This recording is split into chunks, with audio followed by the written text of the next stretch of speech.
Hello all, my name is Reggie Gackett and I want to welcome you to our third webinar in the 2019 Family Webinar Series. My name is Reggie Gackett and I'm the Assistant Director in the First Year Center. And tonight I am joined by my colleague, Andrea Stewart-Douglas, Associate Director for Student Financial Services. We are so excited that you have chosen to join us for tonight's conversation. Some information before we get started. First, you will notice that we have given you the ability to submit messages to us during this webinar using the chat function. Please use this feature to ask us questions. These questions will only be seen by staff in the First Year Center and our panelist, Andrea. Two of our graduate students are helping to field these questions. We will answer those we find applicable to the audience as a whole on the webinar, and will respond to more nuanced or personal questions via email later this week. Let's go ahead and make sure you know how to use the chat feature. Send us a chat with the place that you're watching from, and we'll name a few of these places on air. As you do that, this webinar is being recorded live. After finishing tonight, we will upload the webinar to the families.woostel.edu website. Lastly, in a moment, we will hear from Andrea about the services offered by Student Financial Services. If something she says sparks a question, don't forget to chat us. After hearing from Andrea, we will move into the Q&A portion of the evening. Before passing things along, I want to share some of the places people are joining us from. We have families tuning in from San Jose, California, Oklahoma City, Nashville, Tennessee, and many other places. Now, since I know you all want to hear more about Student Financial Services, I will turn it over to Andrea. Thank you, Reggie. Student Financial Services is responsible for providing over $135 million in institutional scholarship and grants to our undergraduate students. Our team is comprised of 7 financial aid counselors with over 80 years of combined experience. Our approach to providing aid is really a highly personalized one because what we want to do is to know you and your student by name and story.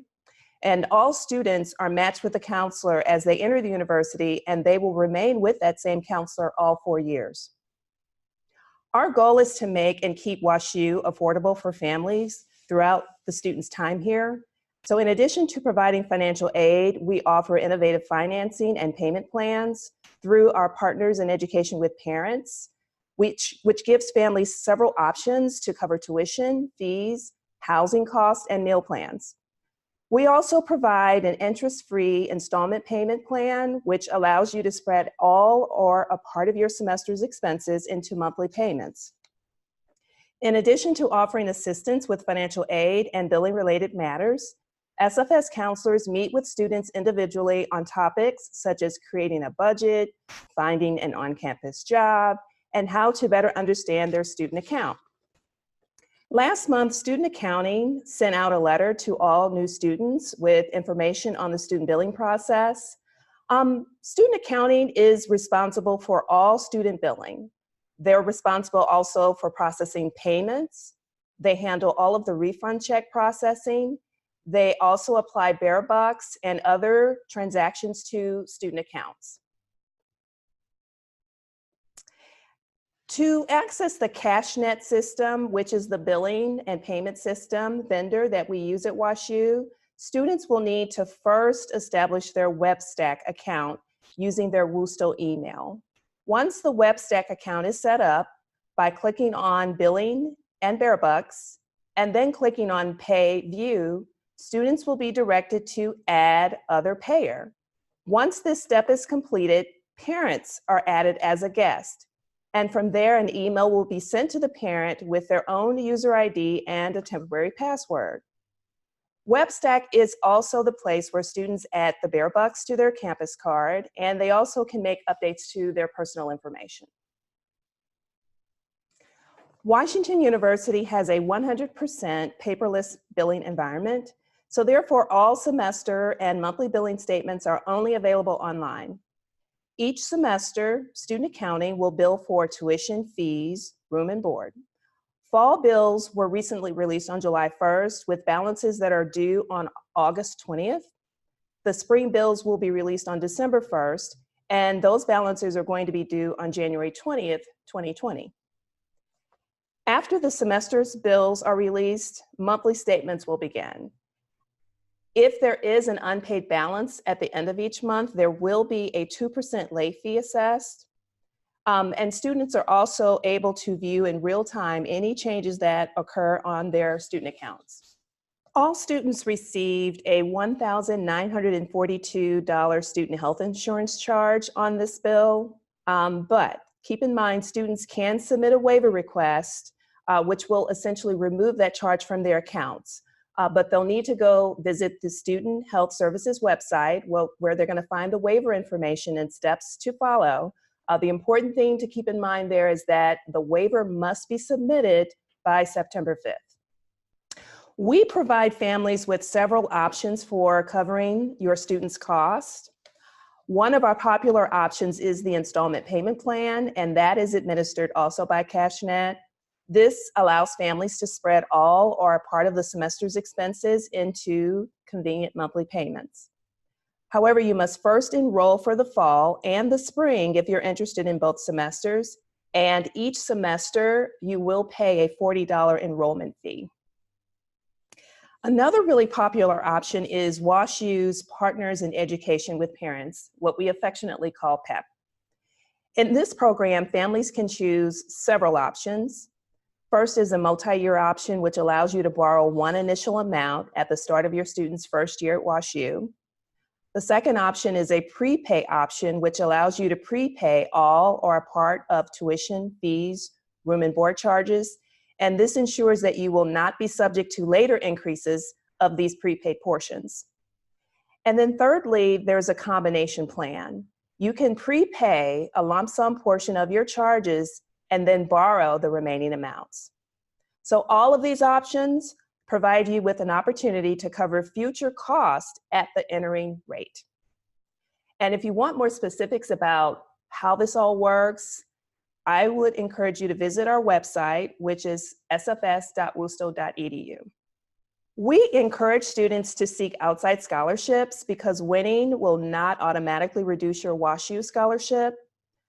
If you win an outside scholarship, we will add that to your student's award as long as the total of the money that we've provided in WashU scholarship plus the outside scholarship does not exceed the total cost of attendance.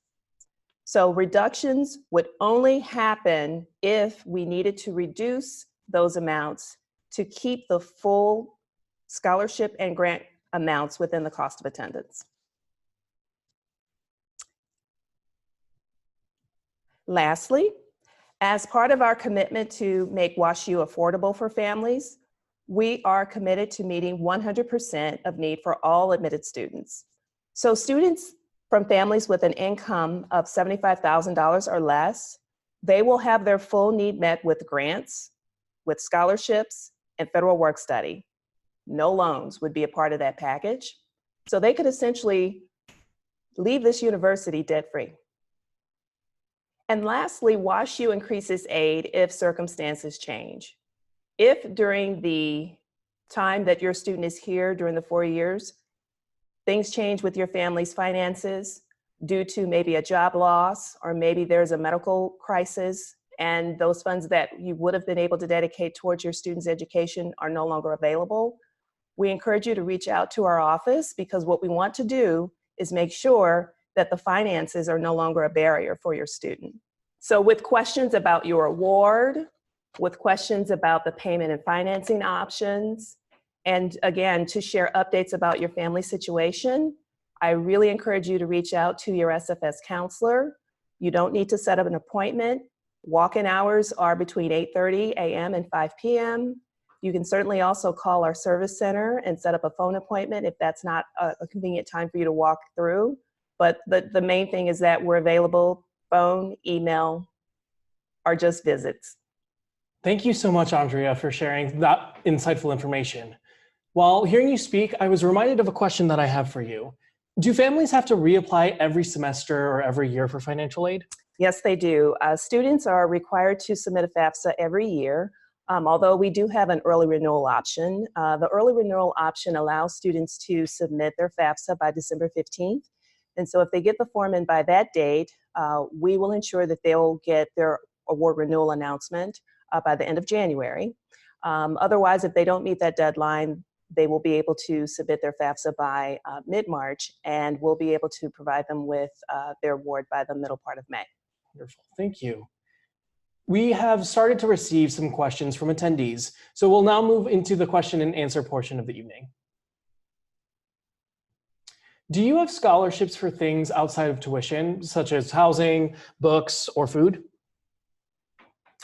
Yes, in addition to covering tuition, housing, meals, and books, our financial aid awards also cover educational costs that might be used to purchase a computer, to travel back and forth to the university and home, and just your ordinary day-to-day personal expenses.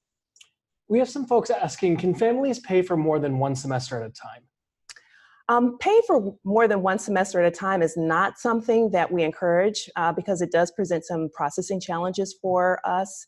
Our preference would be that parents would submit their payments one semester at a time. What if a family's financial situation changes? So I know that you mentioned that in your presentation a little bit earlier. Right. Can they get more money? And if so, what does that process look like? Yes, so again, if their financial circumstances change, we certainly do want to help guide them through that process. We actually have a form on our website. Again, that's sfs.worcester.edu. The form is called Special Circumstances, and we ask for students and families to submit that form to our main email address, and we will definitely have a personal counselor respond to that and give them a review and let them know the outcome of that. Great, thank you. Is WorkStudy the only employment option on campus?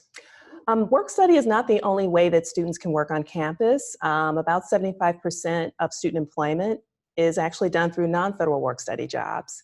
So there's many opportunities for students who are not receiving federal WorkStudy to work if they should choose to do so. How do students sign up for federal WorkStudy? Well, students don't necessarily sign up for WorkStudy. For those students who are eligible for WorkStudy, the funds will show up in their financial aid award. And really for first-year students, we're providing them with the funding, but we're also trying to give them an easier process to find a job. So we actually have a matching program. So if a student submits a financial aid slash federal work-study application to our office, we'll take the information from that application and match them to an open job opportunity so that when they arrive on campus in August, they're matched with a job opportunity. So we do our best to be successful with that. However, if we're not successful in matching a student to a position, we do encourage those students to visit our website where we list multiple job opportunities for them. That's wonderful. When do students find out when they're going to be, where they are assigned for their federal work study? So there will be an email notification that will go out to those students who have received an assignment. That's going to go out about mid-August. So it will be before the start of classes. So they'll know what their job is, they'll have contact information for their employer, and in the email we'll give them instructions on what they need to do. So there is an I-9 requirement, so there's forms and documentation that they'll need to bring with them for day one. But we try to give them all the relevant information up front so that by the time they get here, they're ready to go. Great. Do students get the full paycheck from WorkStudy, or does part of it go to tuition or something else? Well, students will receive biweekly paychecks. So they are working a real job. They are a WashU employee, and so they're going to receive a paycheck just like a normal WashU employee will as well. So there's no credits or funds that get applied to their account. They actually get those funds directly, and we like to say that students can use those funds to use as out-of-pocket money, and so they can be able to pay those charges for their personal expenses. Great, thank you. Typically, how many hours per week do students work in federal work study? Students are typically working between 8 and 10 hours per week. And so part of the process in terms of making sure that they contact their employer before they arrive on campus, usually students are providing the employer with their class schedule. And students work with their employer to make sure that they're getting assigned hours that don't conflict with their class schedule, just to make sure that everybody's happy and students are getting the hours that they want and employers are getting the hours that they want out of the employee as well. Great, thank you. How are hours distributed throughout the week? So you mentioned a little bit of this in your previous answer, but in working with their class schedules, are there other things that that affect the way that their hours may be distributed? Not necessarily. Again, they really try to iron out those details at the beginning of the semester so that everyone's on the same page and there's really a uniform understanding of, the expectation of what days and what hours they'll be working throughout the semester. So, right. And an ongoing conversation that your student may want to have with their employer, of course, is as at WashU, we have an add-drop deadline, which may result in some shifting schedules before the students have their solidified schedule for the semester. So for them to make sure that they are bringing up that conversation with their employers that things may shift within the first week or so. How do students transfer over outside scholarships? Well, students, when they are notified about receiving an outside scholarship, we encourage them to tell the scholarship organization to make the checks payable to Washington University and to have those checks sent to our office. That way, once we receive the check, we can quickly go ahead and deposit the check and get the check added to their financial aid award, as well as getting the money credited to their student account. So that process really works well. If a student is unable to get a hold of the scholarship organization ahead of time to have them do that, they can certainly walk the check into our office in SFS, and we'll be happy again to walk them through how to get the money deposited. Great. Can students receive financial aid for summer classes? Yeah, financial aid is available for summer courses, but the money that is awarded is via student loans. So it's available, but it's, again, loans that we're providing. So thank you. Sure. Are there resources for students who cannot afford books? So to support students who are facing unexpected challenges, which does happen, and these are expenses that would fall out of the normal cost of attendance, and those would be the types of things that we would cover through our aid. So if there are expenses that fall out of that normal cost of attendance, we encourage students to reach out to the Office of Student Success. The Office of Student Success provides support for a multitude of things, things such as helping the student to get a medical bill covered if the insurance does not cover that expense. Sometimes students have an emergency situation where there's an illness or a death in the family and they need to quickly get home, and so Student Success can assist with those types of issues. So they are a wonderful resource to help students with those costs or expenses that fall out of the normal cost of attendance that our office would deal with. Does Student Financial Services have scholarships that students can apply for after they've been accepted to the university? Well, we do not. Unfortunately, the merit or academic scholarships that students receive are first-year awards. And so if they win those awards in their first year, there really isn't another opportunity that they have down the road to win it. It's pretty much locked in that first year, and that's it. Okay. Yeah.